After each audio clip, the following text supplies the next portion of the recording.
Bonsoir tout le monde, c'est Phénotix Evolution, j'espère que vous allez bien. Je vais saluer rapidement ceux qui sont déjà là. Donc bonsoir à toi Big Bro, Lilou, Laetitia. Donc Lilou nous dit: «J'avais vu un reportage en caméra cachée de ce trafic, les gens haut placés qui commandaient les membres des partis, des fœtus. Faut être barge quand même». Tout à fait, faut être barge. Je vais pas rentrer dans le cœur du sujet par rapport à l'Amérique, dans son intégralité avec, le Mexique, les États-Unis, la frontière, le trafic d'organes et cetera. Là, on va d'abord, aller sur un sujet qui m'a été, amené depuis un bon moment, déjà en parlant de Cenomix. Donc Cenomix, c'est une entreprise, on va voir, qui développe des ajusteurs de goût, d'accord? Pour donner, en fait, tout simplement du goût à des aliments qui n'en ont pas. Donc pour que la merde soit dissimulée avec un faux semblant de bonnes choses.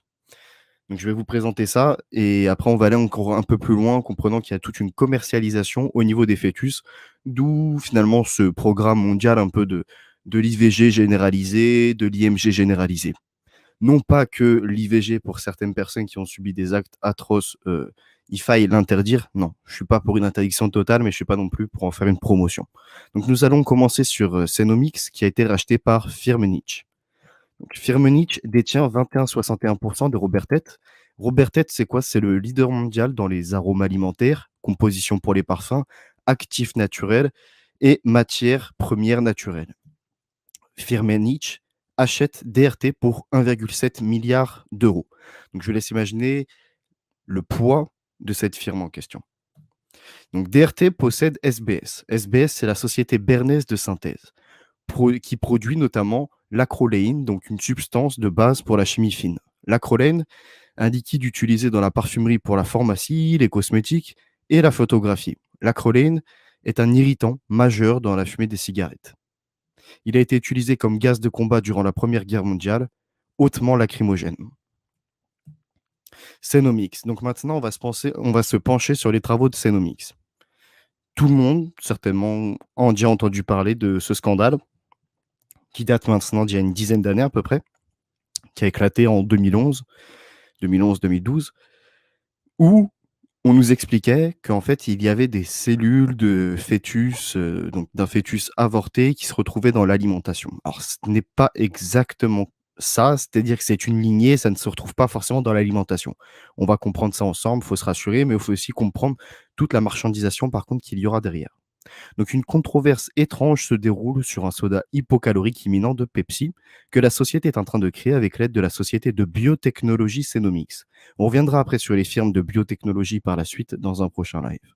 De nombreux groupes anti-avortement ont lancé un boycott des produits Pepsi parce qu'ils disent que Cenomix, qui développe de nouveaux ingrédients destinés à améliorer la douceur et d'autres saveurs, l'a fait en utilisant des cellules rénales embryonnaires qui ont été initialement prélevées sur un bébé avorté. Cette accusation présente un double problème pour Pepsi. La première, la plus évidente, est que le géant des boissons a maintenant d'ardents anti-avorteurs qui lui respirent le cou. Le deuxième problème, et peut-être le plus troublant, est que certaines des tentatives de Pepsi pour créer des produits révolutionnaires et plus sains sont désormais associées aux cellules rénales fœtales. Ce que fait Cenomix. Cette affirmation est-elle vraie? Ni Pepsi, ni Cenomix n'ont retourné les appels. Nous ne connaissons donc pas le côté de l'histoire des entreprises. Mais un examen des brevets de Cenomix suggère que cela pourrait bien l'être.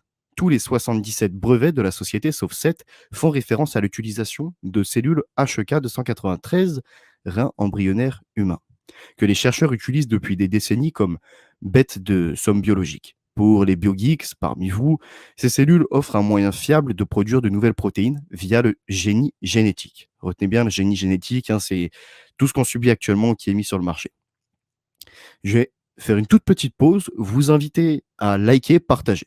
Je vois on est une cinquantaine, je sais qu'on peut monter à beaucoup plus que ça encore. Donc je vous laisse liker, partager, on continue. Et bonsoir à tous les arrivants qui arrivent entre-temps. Bébert, Billigan, bonsoir à toi.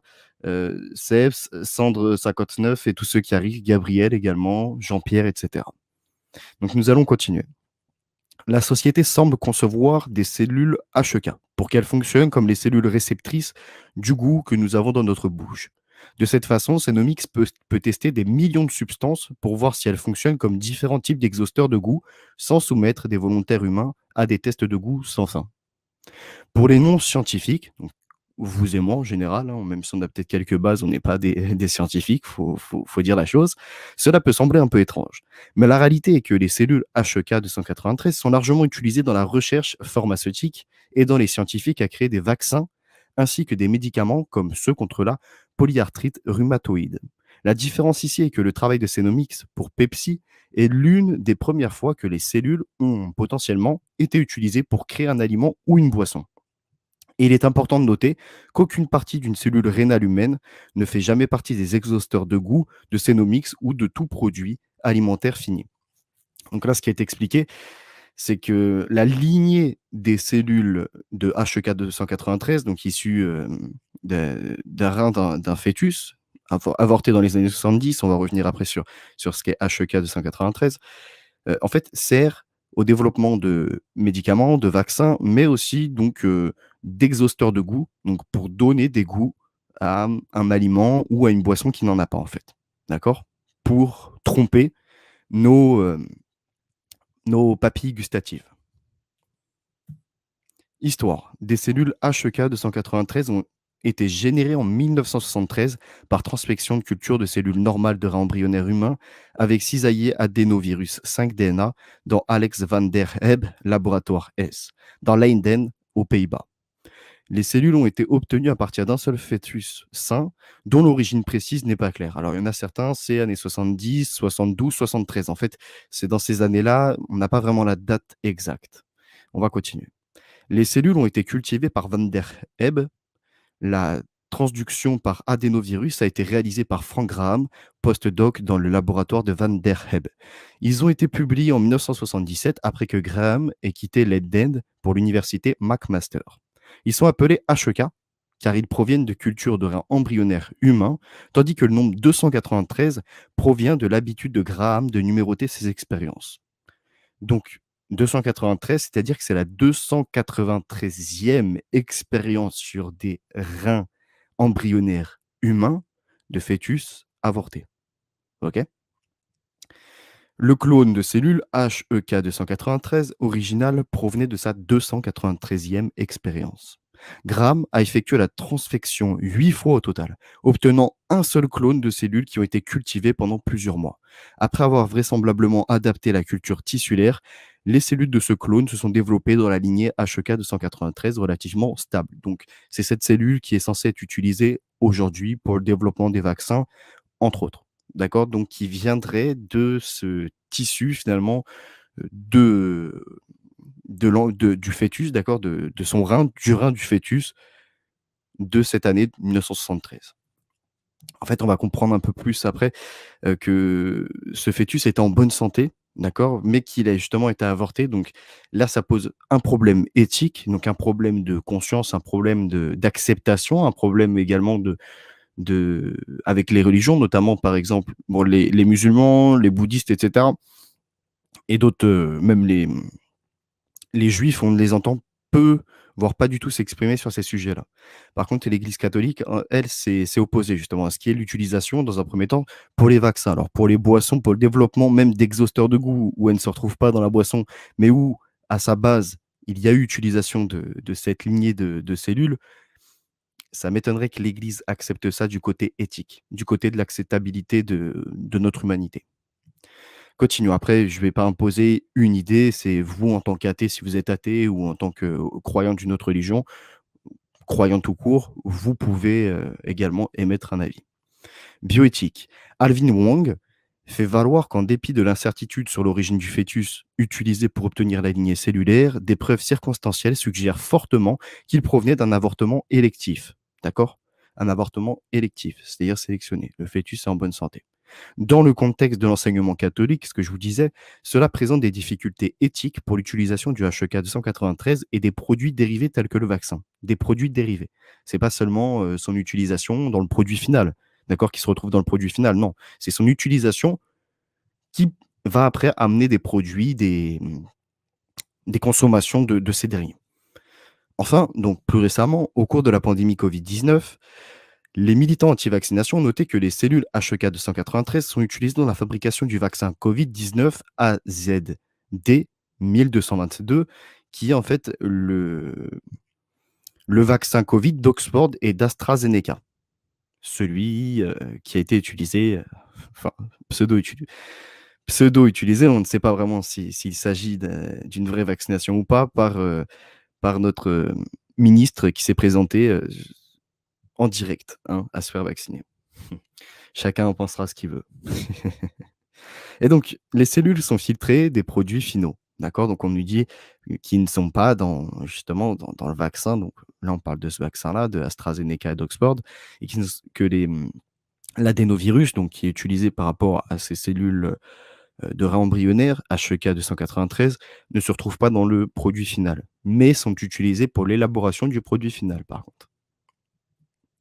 HEK293. Les développeurs de vaccins sont friands des HEK293, donc des lignées cellulaires qui émanent de la cellule souche embryonnaire, car elles sont malléables et transformables en mini-usines de virus. Pour cultiver des virus, il faut toujours une cellule hôte. Cela peut être un œuf de poule, mais des cellules humaines sont préférables en médecine humaine. Pourquoi? Parce qu'on comprend mieux finalement la transmission du virus, on comprend mieux comment elle va agir sur les tissus humains, sur les cellules humaines, si vous préférez. Donc aujourd'hui, certainement qu'il y a usage militaire et peut-être même usage s'il y a des terroristes qui sont également dans le bioterrorisme, comme ça que ça s'appelle. Peut-être qu'il y a également l'utilisation de soit de ces lignées de dérivées, ces lignées dérivées de ce fœtus ou d'autres fœtus. Pourquoi produire des virus? Car une méthode de vaccin consiste à injecter chez une personne un virus affaibli et modifié, de la rougeole, du rhume, etc. Cela s'appelle un vecteur viral. Dans le cas du Covid-19, plusieurs laboratoires plusieurs laboratoires font fabriquer par des cellules HEK293 des virus mutants et inoffensifs, souvent des adénovirus, et qui, à leur surface, ont la pointe typique du coronavirus. Quand on injecte l'adénovirus, ainsi modifié chez une personne, le système immunitaire produit des anticorps, assurant la protection contre l'éventuelle future invasion du vrai coronavirus. D'accord? Donc là, en fait, on, on injecte un virus atténué ou un petit peu différent, mais qui a la, la forme finalement de pénétration de spike. D'accord? C'est-à-dire cette forme de couronne. Et le corps, avec les anticorps, avec nos cellules, va venir justement combattre, notamment son arrivée, d'accord? Sa pénétration des cellules, entre autres. 3 projets avancés utilisent des lignées HEK293, AstraZeneca Oxford, CanSino, Institut Gamaleya. Johnson Johnson utilise l'autre lignée exploitée dans le monde, PER C6. Je vous avouerai que j'ai pas fait la recherche pour, ce dernier. D'autres sociétés, Moderna, Pfizer, Regeneron, s'en servent pour fabriquer de faux coronavirus afin de tester leurs projets de vaccins ou de traitements. Auparavant, des vaccins contre Ebola et la tuberculose et des thérapies géniques ont aussi été créés avec des cellules dont une centaine de lignées filles existeraient aujourd'hui, selon Frank Graham. Quand la bioscience rencontre le marché de masse. Pour Debbie Vinage, qui dirige le groupe anti-avortement Children of God for Life, cela n'a pas d'importance. C'est le facteur nouveau, cela suscite une réaction très forte chez les gens, a-t-elle déclaré dans une interview. Elle souligne le fait que l'un des brevets de Cenomix, pas un pour un produit que Pepsi utiliserait, fait référence à la façon dont les scientifiques de l'entreprise ont utilisé la mifepristone pour obtenir des cellules HEK instables pour répondre. La mifepristone étant plus communément connue sous le nom de RU486, l'avortement en pilule. Donc, je vous laisserai chercher, d'accord? Vinage, qui milite contre l'utilisation de cellules embryonnaires depuis des années, a découvert les informations sur Cenomix et HEK en parcourant les brevets de l'entreprise. Même si les cellules HEK293 retracent leur origine à un seul rein fœtal dans les années 1970, tout, depuis lors, provient de lignées cellulaires cultivées, ce que je vous expliquais. C'est pour ça qu'ils expliquent que ça n'a plus rien à voir avec finalement les cellules initiales, d'accord? Qu'aujourd'hui, c'est les cellules dérivées qui sont de lignées tout simplement des lignées cellulaires qui ont été cultivées, d'accord? Donc qui se sont reproduites et donc qui sont complètement finalement différentes de celles de base, entre guillemets, au niveau éthique. Ça, c'est pour justifier de leur côté. Vinage considère que leur utilisation, contraire à l'éthique, car, donc que leur utilisation est contraire à l'éthique, car elle crée indirectement un marché pour les fœtus avortés et encourage les scientifiques à rechercher de nouvelles lignées cellulaires embryonnaires. C'est la traduction qui envoie en français qui n'est pas forcément correcte, donc on vient corriger par-dessus. Elle soutient que Cenomics pourrait utiliser d'autres lignées cellulaires non basées sur le fœtus, telles que celles provenant d'animaux. Tout ce que je vais aborder ce soir, vous verrez, j'ai fait exprès de laisser les URL, comme ça vous pourrez accéder à ces articles en question. Donc vous les aurez pour la plupart, certains en version originale, c'est-à-dire en anglais. Vous les traduisez, à moins que vous soyez bilingue, c'est comme vous le voyez. Et pour, également compléter ceci, faut savoir que, dans plusieurs médias ou plusieurs personnes qui énumèrent, qui parlent, qui viennent à aborder ce sujet, des lignées, cellulaires, qui ont été cultivées, expliquent que c'est qu'un seul fœtus, celui justement des années 70, 72, 73. La réalité est tout autre et on va le voir après. Pepsi n'est pas la seule. Pepsi n'est pas la seule entreprise à travailler avec Cenomics. L'unité Cadbury de Kraft, KFT, Nestlé, la société de soja Solae et la société d'arômes Firmenich ont également des partenariats et Vinage et ses soutiens ont également envoyé des lettres à ces sociétés. Cenomics dit que Nestlé vend des produits avec ses ingrédients aromatiques, bien qu'il ne précise pas quels produits. Donc Firmenich, on l'a vu, a racheté Cenomics, hein, pour ceux qui n'ont pas suivi.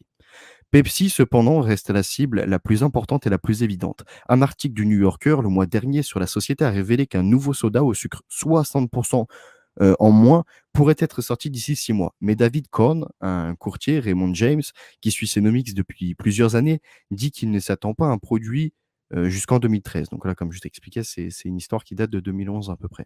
Beaucoup de temps pour Pepsi pour élaborer sa version de l'histoire s'il décide de la raconter. Ce qui va se passer, c'est que nous, on les connaît les évolutions, c'est que des années plus tard, hein, arrivent finalement ces, boissons avec, beaucoup moins de sucre ou carrément sans sucre et cetera. PepsiCo a créé la première utilisation commerciale de Sweet Mix S617, un booster de saveur de Cenomix, selon un communiqué de presse. Cet ingrédient aromatique est destiné à augmenter le goût sucré des aliments et des boissons qui ont été reformulés pour réduire la teneur en fructose en sirop de maïs à haute teneur en fructose et ou en sucre. Donc, ils diminuent le sucre, mais ils viennent y ajouter des exhausteurs de goût pour finalement augmenter et tromper un peu, tes papilles gustatives, tromper, finalement un de tes sens, venir te tromper, d'accord? Un peu comme des publicités vont tromper ton sens, visuel ou auditif ou les 2 en même temps. D'autres vont essayer de tromper finalement, avec des illusions d'optique, bah, ta vue et cetera, d'accord? Donc on est vraiment dans cette société qui crée que de l'artificiel. On sort du réel de plus en plus pour aller vers cet artificiel. Cette artificialisation, cette numérisation, voilà, on entre dans le faux. Le faux devient vrai, le vrai devient faux. PepsiCo a utilisé le booster de saveur pour reformuler les concentrés qui seront utilisés dans Manzanita Sol aux États-Unis et dans la Mug Root Beer sur 2 marchés test américains. PepsiCo a les droits exclusifs d'utiliser l'arôme dans les boissons non alcoolisées, tandis que Firmenich a les droits exclusifs d'utiliser Sweet Mix S617 dans les aliments et les boissons alcoolisées jusqu'en mars 2018. Donc vous comprenez que PepsiCo ayant finalement un marché avec Cenomix, heu, Firmenich ayant le reste du marché pour tout ce qui est les aliments et les boissons alcoolisées, bah, finalement, c'est 2 qui, vont faire qu'un parce que Firmenich rachète Cenomix. Donc vous comprenez le marché mondial. Ils avaient le droit jusqu'en mars 2018 en faisant des recherches et c'est vraiment très peu clair, hein, et c'est très obscur, d'accéder à certaines informations, même minimum, excusez-moi, sur ce marché et sur ces entreprises. Donc je vous inviterai également à faire vos recherches pour compléter tout ceci, mais ça pose question. Qu'aucun média français quasiment ne se soit penché sur ces dernières informations. Cenomix propose des arômes et des boosters de saveurs qui augmentent le goût sucré, créant une saveur salée et bloquant les saveurs amères. La société produit également des agents de refroidissement. Les ingrédients de saveur Cenomix ont des certifications Kosher et Halal. Kosher et halal. Donc ça ne concerne pas seulement les chrétiens, ça ne concerne pas seulement, finalement, les juifs, mais ça concerne les musulmans. Donc en fait, heu, c'est une «atteinte» entre guillemets, Parce que nous, on n'est pas au courant de tout ça, vous comprenez? En tant que croyant, c'est-à-dire qu'on a une certaine éthique. On a une certaine éthique. Est-ce qu'on a la voie qui est juste? Ça, on ne peut pas l'imposer. Mais on a cette éthique quand même de dire: «Non, nous, on va pas accepter des aliments qui sont développés à partir même si c'est des lignées cellulaires, d'un fœtus avorté, même si c'est des lignées qui sont cultivées en laboratoire, on ne veut pas, même si elles ne se retrouvent pas dans le produit final. On ne veut pas de développement d'aliments de ce type, mais on est trompé». Donc heureusement que maintenant on commence à prendre conscience que notre alimentation aussi est très importante pour consommer de moins en moins de produits transformés.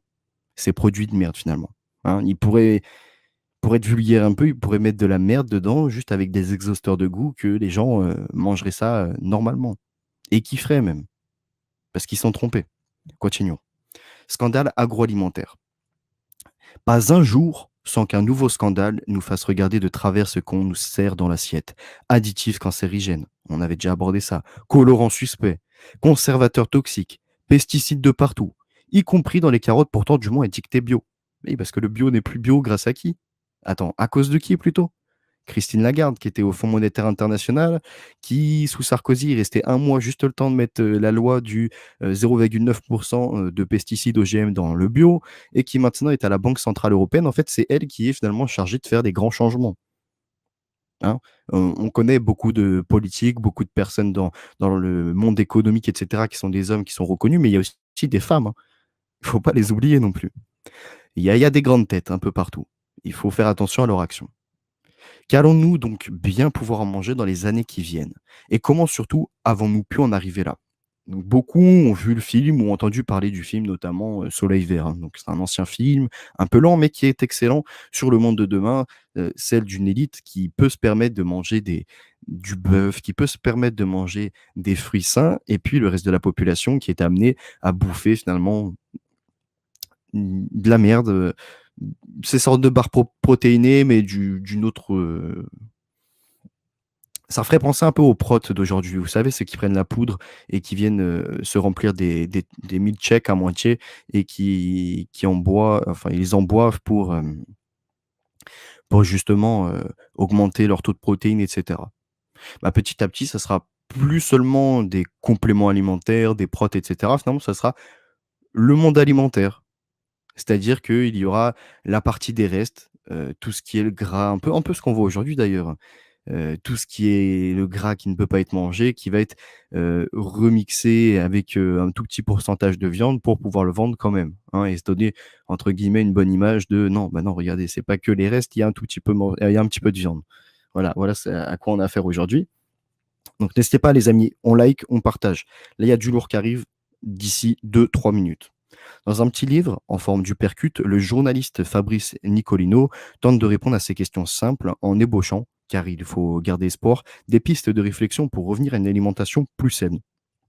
Cet essai, en forme de lettre adressée à sa fille, fait écho au qu'il avait écrit. Pamphlet qu'il avait écrit il y a 2 ans, intitulé Lettre à un paysan sur le vaste merdier qui est devenu l'agriculture. Il y prenait à partie les agriculteurs qui recourent trop généreusement aux engrais chimiques et autres produits phytosanitaires, sans toujours mesurer leur impact sur la santé publique. On peut parler de la santé publique, on peut aussi parler de la santé, de nos terres, la santé des plantes, la santé de toute la biodiversité, hein, qu'il y a autour de ces grands espaces, de culture, d'agriculture et également pour les animaux environnants et cetera. Tout ce qui fait partie de la biodiversité finalement. Continuons. Neocutis cosmétique. Oui, parce que ça s'arrête pas juste à l'alimentaire et aux boissons.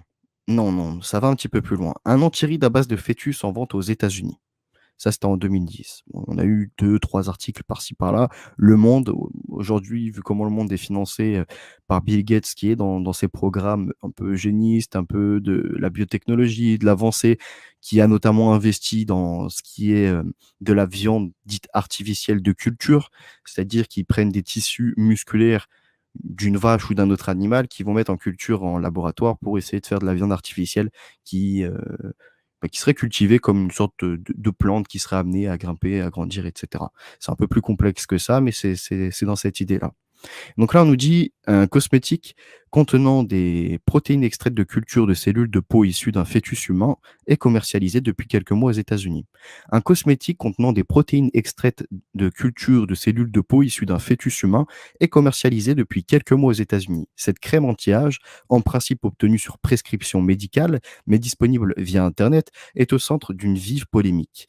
Elle est Elle est produite par une start-up, NeoCutis, fondée en 2003 en Suisse pour faire fructifier des brevets du laboratoire de médecine fœtale du centre hospitalier universitaire vaudois de Lausanne. Je vais me permettre de faire une petite transition et on va continuer. La petite transition, c'est que on a souvent entendu parler de, vous savez, alors ça s'appelle comment?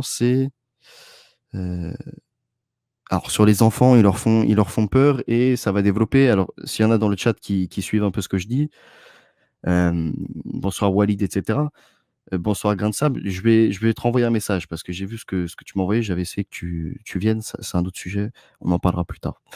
Hem, Quand ils font peur aux enfants, pour récupérer ce qu'ils appellent là, pour garder leur jeunesse. Il y en a plein, je sais que vous m'en avez déjà parlé. Ah c'est pas possible, merci, Marie-Joëlle, excellent. Adrénochrome, l'adénochrome, je pense a été un sujet mis sur la table pour vraiment faire partir les gens dans un délire qui est de la fiction et cetera. Peut-être que c'est réel, peut-être que c'est réel. Mais ça fait vraiment oublier ce problème qui est principal, qui est existentiel, où il y a des preuves, où il y a de la documentation et où certains politiques et même, journalistes, entre autres, sont au courant, même des scientifiques, de justement cette marchandisation du corps au niveau des fœtus, au niveau des parties de fœtus, au niveau des tissus cellulaires des fœtus humains. Hein, c'est ça, c'est scandaleux. Continuons, cet article et merci à tous ceux qui qui ont mis, l'adrénochrome. Merci. Père du projet, Patrick Hohlfeld, chef du département de gynécologie du SHUV, avait constaté dans les années 1990 que les interventions chirurgicales in utero ne laissaient aucune cicatrice sur les nouveau-nés. Son équipe s'est donc intéressée aux capacités régénératrices des cellules de peau fœtale. Elle a bénéficié d'un don de 4 cm² de peau d'un fœtus à la suite d'une interruption médicale de grossesse avec le consentement de la mère, explique NoQutis. Donc là, on n'est plus sur lignée cellulaire HEK293, on est sur une nouvelle. Là, on n'est même plus sur une lignée cellulaire, même. On est directement sur la peau d'un fœtus qui a été avorté. Avec, bien entendu, le consentement de la mère, parce qu'il y a toujours cette histoire de consentement libre et éclairé. Les protéines utilisées dans ces crèmes proviennent de cellules mises en culture dans une banque de tissus. Donc de ces 4 cm² de peau du fœtus suite à une interruption médicale de grossesse, ils ont récupéré le consentement de la mère pour récupérer justement cette partie du fœtus, l'ont mis en culture et de là ont développé leur produit, donc une commercialisation d'un produit à partir certainement d'un don d'une mère qui était peut-être dépassée par la situation, on ne sait pas. Ça, après on ne peut pas s'exprimer dessus, mais voilà, c'est un peu de l'abus de faiblesse, moi ce que j'appelle.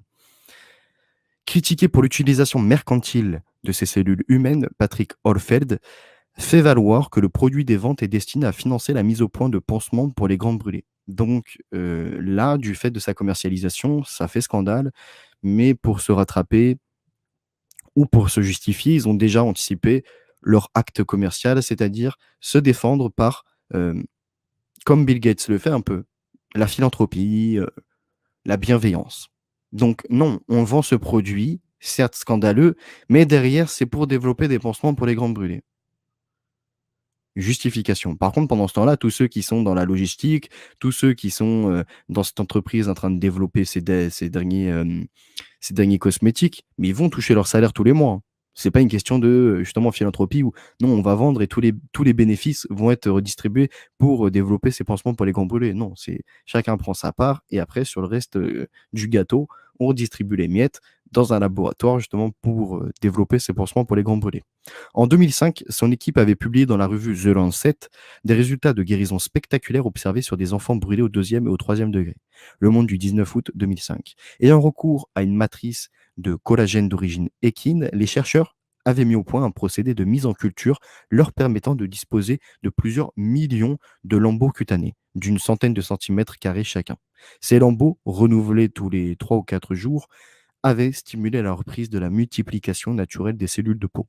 Alors, par contre, la technologie qui est développée après pour les grandes brûlées, et cetera, est une technologie plutôt magnifique. Même si moi, ça va contre l'éthique que je peux partager, mais je peux entendre certains développements. Après, ce qui me pose problème, moi, c'est aujourd'hui, avec les plannings familiales et cetera, la normalisation de tous ces IVG, maintenant la normalisation de l'IMG,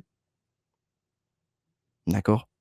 En fait, moi, pour moi, ça reste une vie humaine qui est sacrifiée. Après, je vous laisse vous exprimer, il y a pas de censure, vous pouvez aussi dire ce que vous en pensez. Continuons. Donc, dans Le Parisien du 16 avril, le généticien Axel Kahn, que certains doivent connaître aujourd'hui car il a été sur des plateaux par rapport au Covid-19, je rejoins pas toutes ses idées, mais j'ai déjà lu un de ses ouvrages qui est assez intéressant. Rappelle qu'avant les années 1990, l'industrie cosmétique utilisait du placenta humain, considéré comme un déchet opératoire.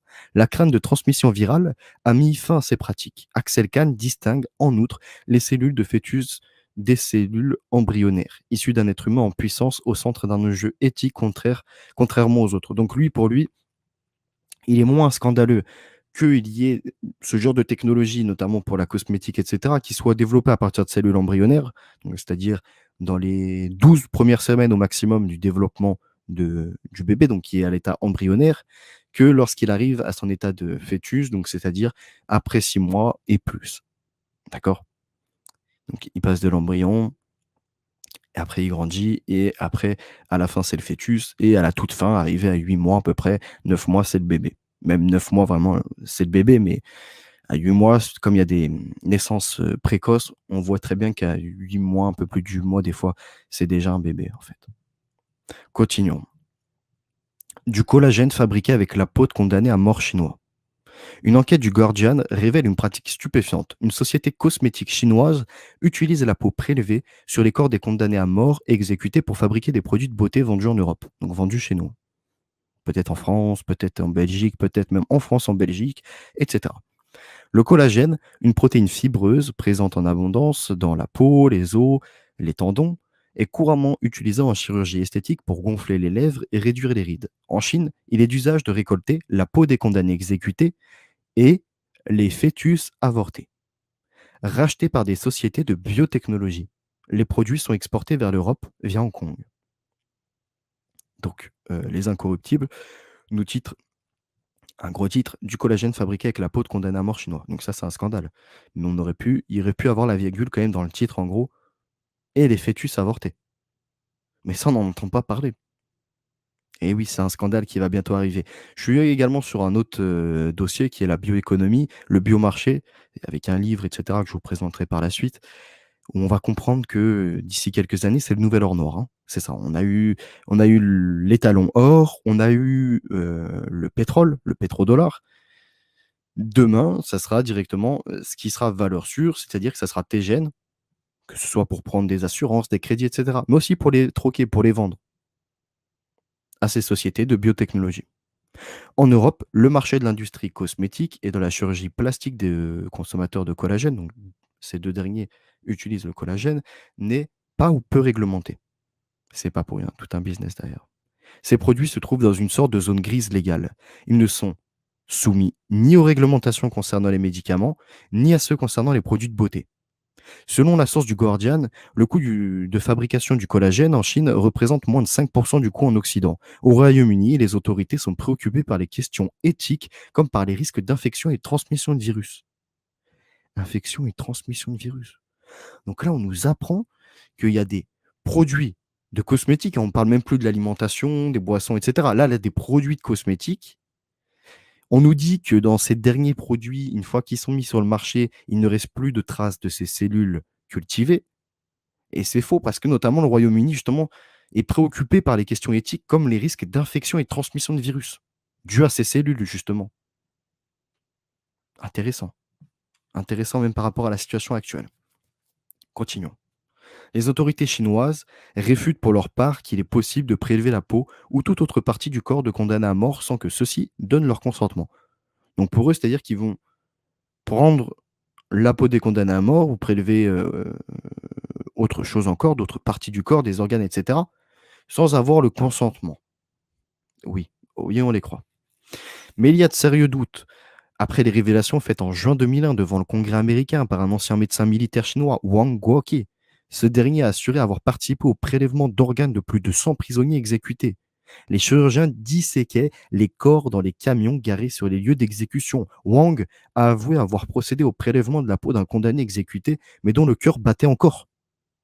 En Chine, 3 400 prisonniers sont exécutés tous les ans selon Amnesty International. Et ça, c'est en 2012. Je vous laisse imaginer maintenant aujourd'hui avec tous les Ouïghours qui sont enfermés notamment. Ah, on n'entend pas parler de ça. On n'entend pas parler. Par contre, on sait que les gens, ils savent justement, s'énerver, ils savent mettre des sujets, sur la table, comme l'adrénochrome. Je ne vais pas condamner parce qu'ils s'intéressent quand même, ils essayent de comprendre la société, ils essayent de comprendre ces gens. Mais mes amis, là, on a des faits, on a des documents, on a des médias qui en parlent.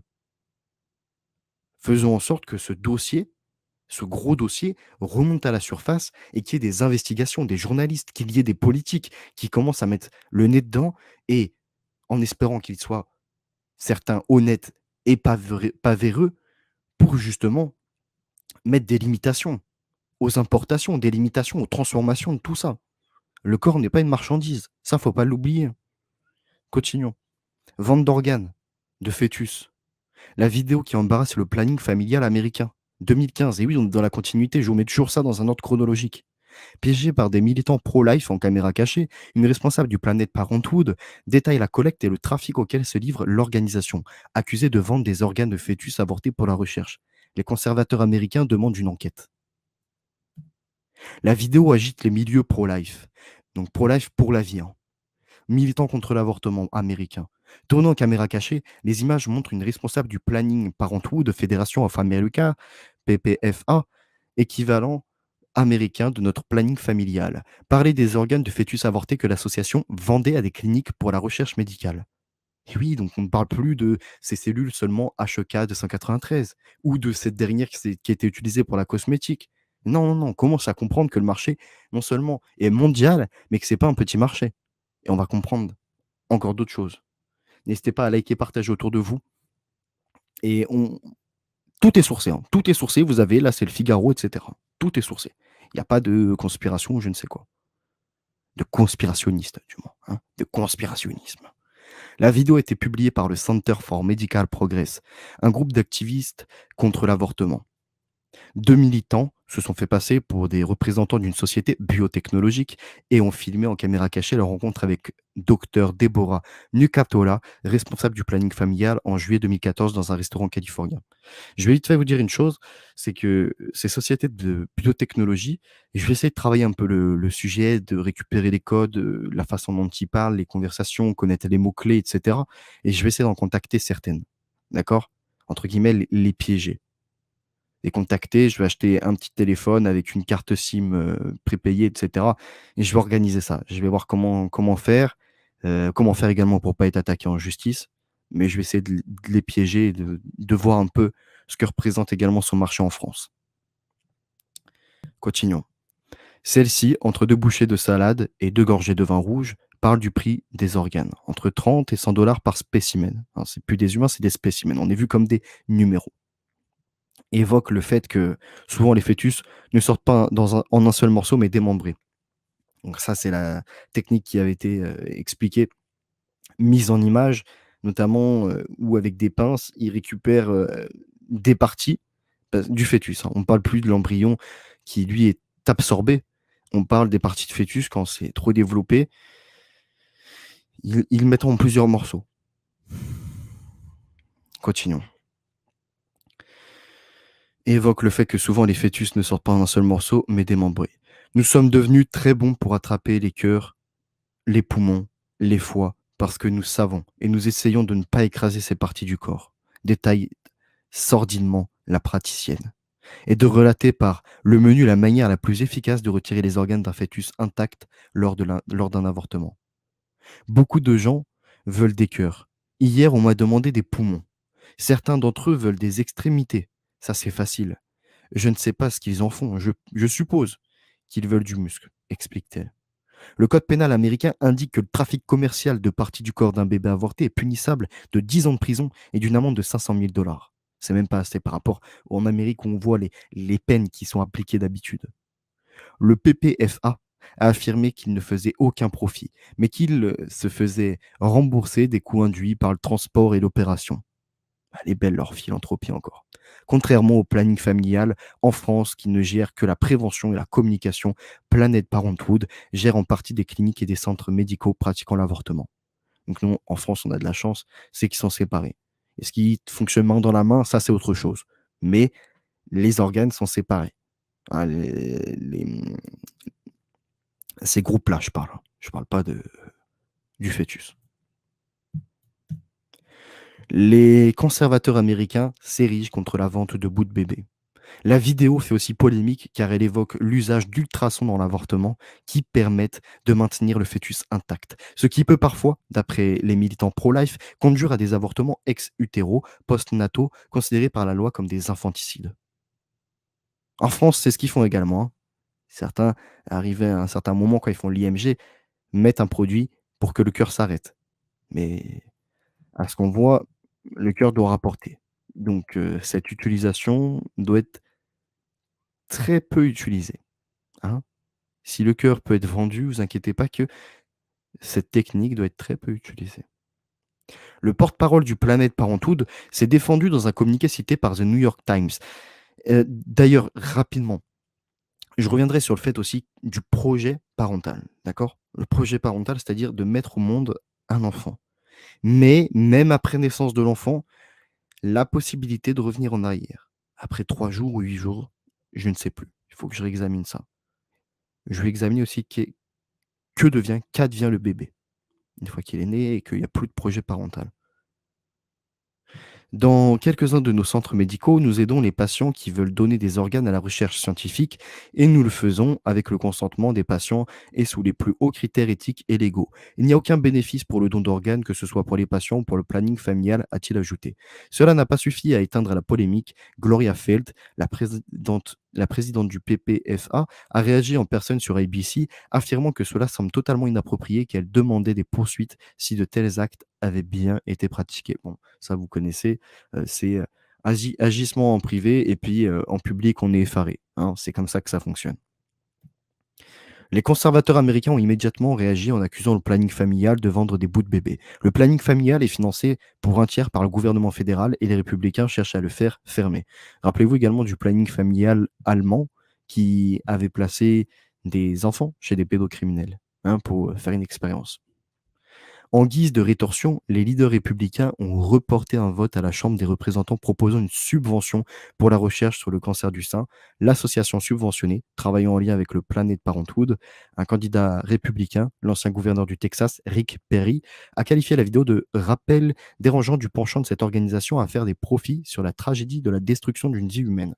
Vous savez, c'est un peu comme en France où on dit c'est le droit des femmes, l'émancipation, elles font ce qu'elles veulent de leur corps, on fait ce qu'on veut de notre corps, si on veut avorter et cetera et cetera et cetera. Alors oui, heureusement qu'elles sont libres de faire ce qu'elles veulent de leur corps. Par contre maintenant, généraliser une pratique alors qu'aujourd'hui on a des moyens de contraception, on a des moyens de protection et en faire une pratique comme si c'était une simple visite chez le médecin. Bon, même si la femme qui va, devoir, faire cet acte, c'est c'est pas juste une visite chez le médecin, d'accord? Et puis d'ailleurs, il y a toute, une démarche psychologique aussi, hein, parce qu'elle est impactée. Surtout quand c'est une IMG, d'accord? Une interruption médicale de grossesse et que là, on est plus sur une interruption volontaire de grossesse qui est dans les 12 premières semaines. Donc c'est marquant, voire à moins qu'elle soit anesthésiée, qu'elle ne voit pas, je ne sais pas comment exactement ça se déroule. Est-ce qu'elle voit son bébé, tiré par morceaux sortir d'elle? Je pense que non, je pense qu'ils doivent l'endormir. Mais rien que de savoir, hein, en s'interrogeant parce qu'on va pas faire une opération sans comprendre comment ça fonctionne. Quoique aujourd'hui avec, tous ces, tous ces bobos, mais pas que ces bobos, ces idiots de la télé-réalité et cetera, qui vont se mettre du botox et cetera, qui ne savent même pas comment va fonctionner l'opération, qui veulent juste arriver, hop, ressortir, modifier. Voilà, ils sont pris pour des machines, à s'augmenter. Donc je reprends l'article. Quant à Bobby Jindal, le gouverneur républicain de la Louisiane, il a lui ordonné qu'une enquête soit ouverte sur les agissements du Planet Parenthood dans son État, où l'association projetait d'ouvrir une clinique à la Nouvelle-Orléans. Le projet d'une valeur de 4 millions de dollars a été gelé en attendant l'enquête. Cette vidéo d'un responsable du planning familial discutant d'une collecte systématique et du trafic de parties du corps humain est choquante et horrible, a affirmé le gouverneur qui a également demandé au FBI d'enquêter sur une éventuelle activité criminelle de l'organisation. Bon, à ce jour, il ne me semble pas avoir eu de retour. Par contre, comme on sait que face à nous, on a affaire finalement à une élite sataniste, certes, pour ceux qui sont croyants, ceux qui ne sont pas croyants, je vois pas trop quelle utilité d'utiliser ce terme-là. Par contre, ils peuvent utiliser un autre terme qui est généralisé, que même nous, en tant que croyants, on peut utiliser, celui de l'eugénisme. On sait que ce sont des eugénistes. Pour mieux comprendre leur vision du monde, il suffit de se replonger dans les propos que tenait publiquement Margaret Sanger. Donc Margaret Sanger, c'est la fondatrice de Planned Parenthood aux États-Unis, le planning familial, avec les agissements qu'on a vus. Voici ce qu'elle disait. L'eugénisme est, trois petits points, dit toute une chose, le chemin, donc le chemin le plus adéquat et le plus efficace pour résoudre les problèmes raciaux, politiques et sociaux. Elle nous dit, le contrôle des naissances doit finalement conduire à une race plus propre. Vous avez la source, tout. À une race plus propre. Quelle est cette idéologie? Quelle est leur idéologie derrière tout ça? Hein? Je vous prends également un article de Génétique, premier site d'actualité bioéthique, qui est excellent. Voici ce qui nous est écrit. États-Unis. Le Sénat américain confirme le rôle clé du planning familial dans le trafic d'organes de fœtus. Ça a été publié le 21 décembre 2016. On nous dit, donc le 14 juillet 2015, une vidéo filmée par des enquêteurs du Center for Medical Progress, une association de journalistes américains, a été publiée, faisant rapidement naître un scandale monstrueux. Planning familial américain, une nouvelle vidéo choc alimente le malaise.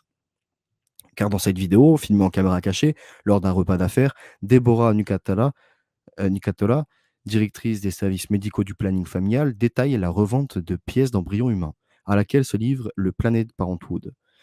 Planned Parenthood. Cette vidéo a ainsi levé le voile sur un trafic d'organes de fœtus issus d'avortements tardifs. Planning familial américain, avortement par naissance partielle, levé de voile sur un trafic d'organes de fœtus. Donc là, c'est des articles qu'il a publiés antérieurement.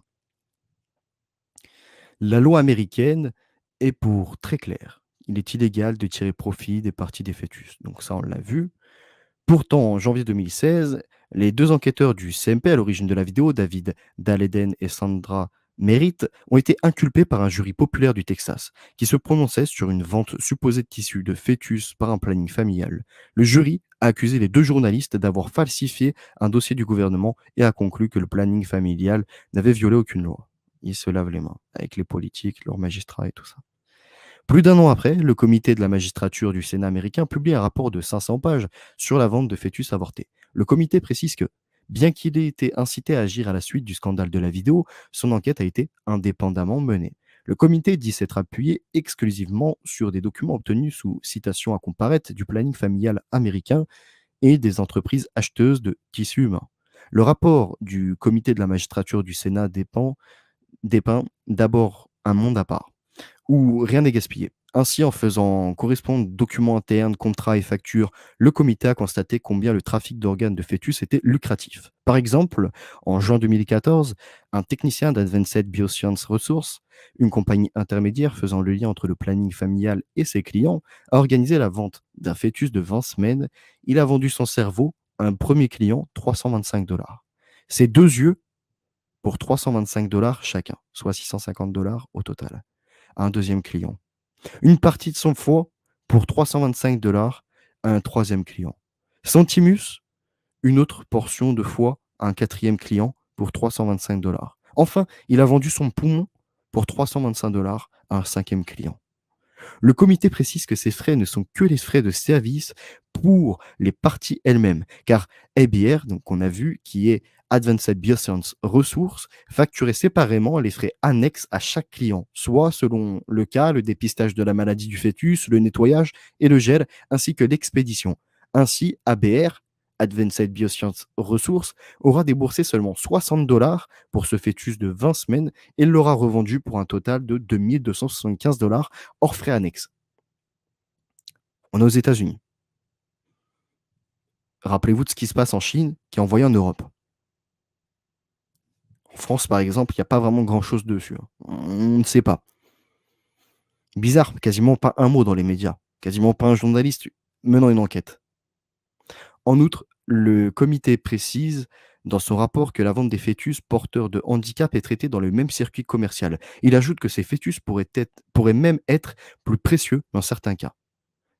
Les facteurs d'Advanced Bioscience Ressources montrent que les mêmes tarifs ont été appliqués pour les éléments du corps d'un fœtus de 21 semaines atteint de trisomie 21. Un acheteur a versé 325 $ pour une jambe et 325 $ de plus pour la peau du bébé à naître. Le rapport dépeint également l'efficacité de la compagnie intermédiaire qui réussit à vendre plusieurs fœtus en une matinée. Selon les documents internes d'Advanced, alors attendez, excusez-moi que je ne dise pas de bêtises, d'Advanced Bioscience Resources, un technicien en a même vendu 4 pour 6 825 $. Le rapport précise que le client acheteur de ces 4 fœtus a réussi à obtenir des coûts d'expédition moindres en demandant un envoi pièce par pièce. Car l'envoi d'un cerveau d'un fœtus avorté coûte seulement 120 $ par FedEx Priority Overnight, l'entreprise américaine spécialisée dans le transport international de fret. Au-delà de la description précise d'un commerce plus que rentable, le rapport du comité de la magistrature souligne le rôle des protagonistes ayant participé à ce trafic de tissus humains. Ainsi, aux centaines, voire milliers de professionnels qui faisaient partie des transactions commerciales s'ajoutent des sociétés liées au planning familial par des contrats, mais aussi de nombreuses cliniques d'avortement, sans parler des avocats et des comptables qui ont révisé et modifié les contrats en sachant pertinemment que la loi interdit la vente d'organes. Aucune de ces personnes n'a dénoncé ce trafic, hein, oui, parce qu'il y a les fausses factures, etc. Continuons. Le rapport ne précise pas où allaient ces tissus humains, mais il est vraisemblable qu'ils étaient utilisés pour la recherche dans de nombreuses universités du pays. Là encore, donc aux États-Unis, hein. Là encore, aucun des responsables de ces établissements n'a soulevé la moindre inquiétude quant aux sommes considérables versées pour obtenir un cerveau, une jambe ou encore des yeux de bébé à naître. En 2001, le planning familial américain avait pourtant exigé de ces cliniques d'avoir un comptable indépendant en charge de vérifier qu'elles ne profitaient pas de la vente d'organes humains. Il avait même menacé d'expulsion les cliniques qui ne suivaient pas ces lignes directrices, mais plus ces cliniques, étaient suspectées de trafic, moins elles étaient contrôlées. Donc plus les cliniques étaient suspectées de trafic, moins elles étaient contrôlées, donc certainement agissement de magistrats ou peut-être de politiques ou de d'autres personnes impliquées dans ce trafic qui ramène, hein, beaucoup de sous, beaucoup de pépettes et peut-être pas que de ça. Les États-Unis coupent les fonds publics pour la recherche sur les tissus fœtaux. Fin d'une part de la marchandisation du corps humain sous l'administration Trump. Ah oui, ça a pas été mis sur tous les plateaux, hein. Par contre, ce qui a été mis sur tous les plateaux, c'est l'article d'après que je vous mettrai par honnêteté intellectuelle, hein. On fait pas comme les médias à mettre, qu'une ligne directive, non, hein. On va aller dans l'honnêteté intellectuelle. Vous verrez après, vous comprendrez pourquoi. L'administration de Trump accède ainsi à une revendication majeure des militants anti-IVG, interruption volontaire de grossesse. Ces cellules sont utilisées pour développer de nouveaux traitements contre le VIH. Nouvelle victoire aux États-Unis pour les militants anti-IVG. Le gouvernement de Donald Trump a annoncé mercredi 5 juin qu'il mettait fin à toute recherche médicale dans les centres fédéraux sur les tissus prélevés sur des fœtus avortés. Le département de la santé a annoncé dans un communiqué que plus aucun chercheur des instituts nationaux de santé, NIH, ne pourrait travailler sur ce type de tissu. Promouvoir la dignité de la vie humaine, de la conception jusqu'à la mort naturelle, est l'une des premières priorités de l'administration du président Trump, a fait valoir le ministère. Décision abrupte, motivée politiquement. En outre, l'administration a indiqué qu'elle ne renouvellerait pas le contrat de financement public d'un montant de 2 millions de dollars, 1,8 million d'euros par an, avec l'Université de Californie à San Francisco pour des travaux de recherche sur les tissus fœtaux. Ceux-ci sont utilisés pour développer de nouveaux traitements contre le VIH, le virus qui cause le sida, qui est un rétrovirus, si je ne me trompe pas. Les actions d'aujourd'hui mettent fin à un partenariat de 30 ans avec les NIH, donc c'est les instituts nationaux de la santé, pour utiliser des modèles conçus spécialement et qui ne peuvent être développés que par le recours à des tissus fœtaux pour trouver une guérison au VIH, a réagi dans un communiqué au vitriol le chancelier de l'université. Le centre universitaire utilise des souris dans lesquelles les chercheurs implantent ces cellules, donc les cellules d'embryons humains, pour créer un système immunitaire proche de celui de l'homme et tester des anticorps potentiels contre le virus. Le dirigeant universitaire a dénoncé une décision abrupte, motivée politiquement court-termistes et non fondés sur des faits scientifiques. Les tissus fœtaux sont aussi utilisés pour la recherche contre la maladie d'Alzheimer, les blessures de la moelle épinière et des maladies ophtalmiques, a-t-il rappelé. Je vais vous lire la suite. Je voudrais juste faire un rappel par rapport à ça. Par rapport notamment aux maladies d'Alzheimer. Donc on voit un combat pour essayer d'apporter des solutions, des médicaments, essayer d'apporter une médicamentation, que ce soit par des médicaments, vaccins ou d'autres techniques pour soigner des malades, mais jamais pour endiguer l'arrivée de ces malades. D'accord? On sait aujourd'hui que la présence d'aluminium notamment vient accentuer ou vient même développer, en amont, d'accord? Vient accélérer le développement d'Alzheimer suite au vaccin qui utilise l'adjuvant aluminique suite à l'eau des robinets avec le fluor ou le fluorure de sodium qui se trouve également dans certaines parties d'alimentation, qui se retrouve également dans des dentifrices et cetera et qui en trop haute quantité finalement vont venir se stocker dans le cerveau. Une fois que c'est dans le cerveau, c'est plus possible, ça ne ressort plus, d'accord? C'est plus possible de les évacuer. Un peu comme quand ça va dans les os. Je tenais à faire ce rappel. Marché pour des parties de bébés avortés. L'administration républicaine avait lancé un audit sur ce sujet en septembre 2018 et depuis, le contrat avec l'université était sur la sellette, soumis à des extensions de 90 jours. Finalement, l'extension actuelle, qui courait jusqu'à mercredi, n'a pas été renouvelée, une décision apparemment sans préavis. Les projets de recherche financés par des fonds publics dans d'autres universités ou centres de recherche ne seront pas exclus systématiquement à l'avenir, mais seront désormais soumis à une nouvelle procédure impliquant un comité d'éthique consultatif. En clair, plus de transparence, plus de surveillance, ce qui est mieux, hein, pour éviter toutes les dérives et toute la commercialisation qui en va. La décision n'est pas une interdiction légale, la recherche privée pourra se poursuivre tant qu'elle n'a pas cofinancée tant qu'elle n'est pas, excusez-moi, cofinancée par des fonds publics. Les opposants au droit à l'avortement ont salué le changement de politique. La plupart des Américains refusent que leurs impôts créent un marché pour des parties de bébés avortés qui sont ensuite implantées dans des souris et utilisées pour des expérimentations, a affirmé l'organisation Marche pour la vie. L'État fédéral ne peut pas être complice de ces circuits horribles d'achat de tissus fétaux issus de bébés avortés, a déclaré le sénateur républicain de Floride Marco Rubio, ancien candidat à la Maison-Blanche. Mobiliser la base conservatrice. Mais pour de nombreux scientifiques, les tissus fœtaux sont essentiels pour les recherches de pointe et ils ont déjà permis de nombreuses avancées, notamment pour les vaccins contre la poliomyélite, la rubéole et la rage. L'arrêt des financements publics va anéantir des recherches cruciales, ralentir les traitements contre le cancer, le sida, la démence. Interdire le tissu fœtal, c'est interdire l'espoir pour des millions de gens qui souffrent de maladies invalidantes, a estimé sur Twitter Lawrence Gostin, professeur en droit de la santé à l'université Georgetown de Washington.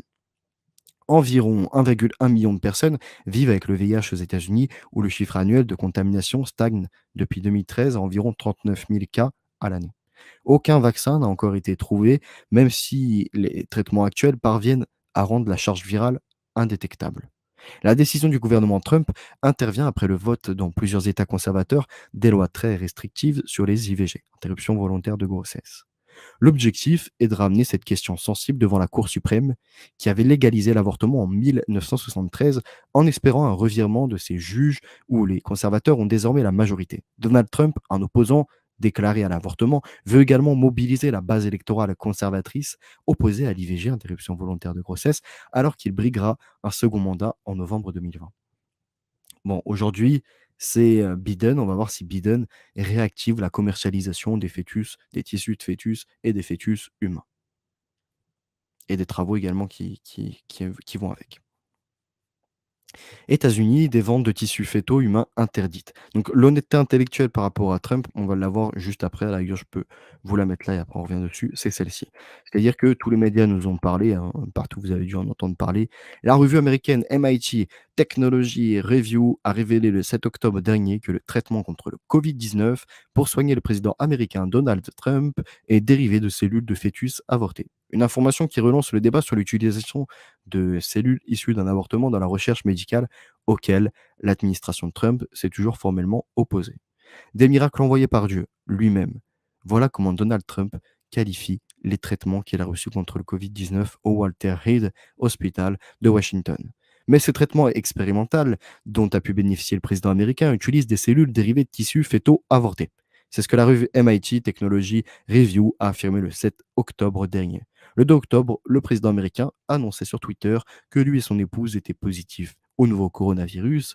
Une semaine plus tard, MIT Technology Review a révélé que les anticorps administrés à Donald Trump ont été développés par le laboratoire Regeneron Pharmaceutical en utilisant une lignée cellulaire dérivée de tissus prélevés sur un fœtus humain après l'interruption de grossesse. Une information surprenante puisque justement l'administration Trump s'est toujours opposée à la recherche médicale utilisant des tissus fœtaux issus d'un avortement.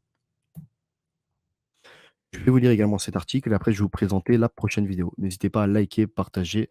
Je vous remercie, on a un bon quota. On n'a pas énormément de viewers, pourtant on en gagne tous les mois, hein, des abonnés, à par centaines, par 200, par 300. Ça ne monte pas. C'est pas grave. Je remercie déjà tous ceux qui sont présents, Modé, tous ceux, New, Norma, Manon, Lita, Walid, Bénédicte, etc. Je vais discuter un peu après avec vous. Je termine juste ça. Donc, États-Unis, des ventes de tissus fœtaux humains interdites. 10 décembre 2018. Une ordonnance gouvernementale américaine a suspendu tous les achats de tissus fœtaux à des fins de recherche. Une disposition prise en septembre dernier, sans annonce publique, cette ordonnance fait suite à la décision du gouvernement d'organiser une enquête approfondie sur la protection applicable aux fœtus humains dans le cadre des recherches financées par le gouvernement fédéral. Quand je vois tous ces médecins et ces scientifiques et tous ceux du monde médical, mais pas que, de recherche également, sur les virus, sur les adénovirus, sur les rétrovirus, etc., nous dire qu'ils ont besoin de ces tissus fétaux, etc., c'est comme s'ils nous disaient, bah, écoutez, il y a des prisonniers, ils ont peut-être fait des crimes ou ils ont peut-être fait des vols, ce genre de choses. Bah, en fait, ils n'ont plus la même valeur de vie que les autres humains qui sont laissés en liberté ou que les autres humains qui ont peut-être réussi dans la vie. Hein. Et puis la dérive d'après, c'est, bah, vous voyez, cette personne, ça fait peut-être 10 ans qu'elle travaille pas, ou ça fait peut-être 10 ans qu'elle est dans la misère, qu'elle est endettée, etc. Est-ce que sa vie vaut vraiment la peine d'être vécue, hein? On va arriver dans ces débats-là, c'est-à-dire les inutiles de la société. Pour l'instant, en France, les inutiles de la société qui ont été déclarés publiquement, c'est ceux qui sont en EHPAD, ni plus ni moins. Quand il y a acceptation d'une majorité à utiliser le Rivotril ou à laisser ces anciens dans des EHPAD où il n'y a même pas de soins, même pas d'activité, même pas de nourriture qualitative, même pas de soutien, etc., ils seront laissés à l'agonie parce qu'ils ne sont plus considérés comme humains, ils sont considérés comme des numéros qui doivent disparaître pour laisser place, non seulement étant, hein, je parle dans leur langage, une charge pour la société par rapport à leur retraite qu'ils touchent, mais également par rapport à tous ces soins, etc. Hein. Continuons. Suite à cette interdiction, plusieurs laboratoires se trouvent dans l'impossibilité d'acheter leurs matières premières, les tissus fétaux issus d'avortements. Et ils ont dû suspendre leurs travaux jusqu'à nouvel ordre. Cette semaine, le HHS, ministère de la Santé et des Services sociaux, a réduit la durée d'un contrat qui les liait à l'Université de Californie pour des recherches nécessitant des fœtus humains, à la grande surprise des chercheurs concernés. Nous étions sur le point de nous lancer quand la bombe a été lâchée. C'est plaint Warner Green, directeur d'un laboratoire qui fait des recherches sur le sida. Le HHS a exigé la suspension de tout achat de tissu fœtal humain jusqu'à ce que l'enquête soit terminée. Deux grands laboratoires sont directement impactés par l'ordonnance gouvernementale, le National Hay Institute, qui utilise les rétines fœtales pour des expérimentations oculaires, et l'Institut national des maladies allergiques et infectieuses dans le Montana, qui exploite les fœtus avortés pour créer des séries de souris humanisées au système immunitaire proche des humains. Le NIAID cherche des traitements pour des maladies comme le sida. Donc c'est ça, hein, c'est un peu cette philanthropie présentée entre guillemets, celle de la recherche. Un peu comme l'entreprise de cosmétiques tout à l'heure, hein, pour l'anti-vieillissement et puis qui d'ailleurs promet des pansements pour les grands brûlés. Donc oui, ils font le travail pour les grands brûlés, ce qui est magnifique, mais ça sera une autre branche de leur société. Hein. Ça n'annihilera pas la première branche, celle de la commercialisation de crèmes anti-âge. Non, non, non. Au contraire, leur recherche continue. Aux USA, les chercheurs ne peuvent pas acheter eux-mêmes des tissus fœtaux humains. C'est le laboratoire Advanced Bioscience Resources, basé à Alameda, en Californie, qui fournit tous les chercheurs du pays en fœtus avortés. Ça, c'est le marché officiel. Hein. Il y a toujours le marché sans mot. En septembre, la Food Drugs Administration a donc été obligée de rompre un contrat d'achat à ABR, donc ABR c'est Advanced Bioscience Resources, pour des tissus fœtaux humains qui leur auraient servi à tester des médicaments. Tester les médicaments sur des fœtus pour après les commercialiser et faire de l'argent. Ça, c'est la philanthropie. Une philanthropie, c'est pas ça. Aimer son prochain, aider son prochain, c'est à la rigueur, on accepte ces expérimentations qui, pour ma part, sont hors de l'humanité, hein, qui amènent un peu cette monstruosité. Parce que vous savez, le monstre, il peut être effrayant, mais le monstre, il y a différents types de monstres. Vous savez, il y a le monstre qui qui va être classe, qui va bien se présenter, mais qui derrière est un véritable monstre. Et puis il y a le monstre que tu vois qui est un grand monstre, qui est laid, et cetera, et peut-être qui intérieurement peut être différent. Mais là, eux, c'est plus les monstres de première catégorie, ceux qui sont apparents, à qui tu as envie de donner ta confiance. Et au final, derrière, c'est tout un système machiavélique. Ils utilisent des fœtus humains pour passer des découvertes en laboratoire aux études cliniques. Les chercheurs qui ne travaillent pas directement pour le NIH, donc c'est le NIAID, Institute of Health, il me semble, Institut, national de la santé, hein, vont aussi être impactés par l'interdiction, d'achat de fœtus humains et ils sont nombreux à en utiliser. Tout ce que je fais implique des souris humanisées. Je vais devoir fermer mon laboratoire si nous nous trouvions dans l'impossibilité d'utiliser des tissus fœtaux, explique par exemple Jérôme Zak, un virologue de Los Angeles qui achète des fœtus humains depuis 25 ans pour travailler sur des souris humanisées. Depuis 25 ans, hein. C'est-à-dire que lui, il achète pas les cultures de laboratoire pour essayer de mettre non, depuis 25 ans, il achète des tissus, et des fœtus humains, en passant par justement l'Advanced Bioscience Resources, ABR, qui se fournit directement au, hem, au planning familial. OK, d'accord. On comprend un peu mieux maintenant les lobbies qui sont derrière les LGBT, hein? On comprend un peu mieux? Oui.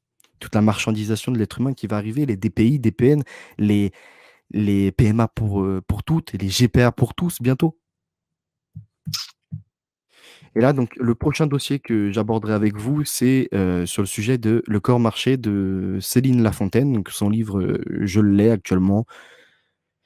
Je le lis tranquillement, j'essaie de comprendre, j'essaie de récupérer les sources et cetera. En tout cas, elle a l'air quand même très intéressante. Elle a l'air d'avoir poussé le travail, l'investigation et il doit certainement y avoir d'autres livres que j'irai consulter, des archives également, hein, par rapport à l'OCDE, entre autres.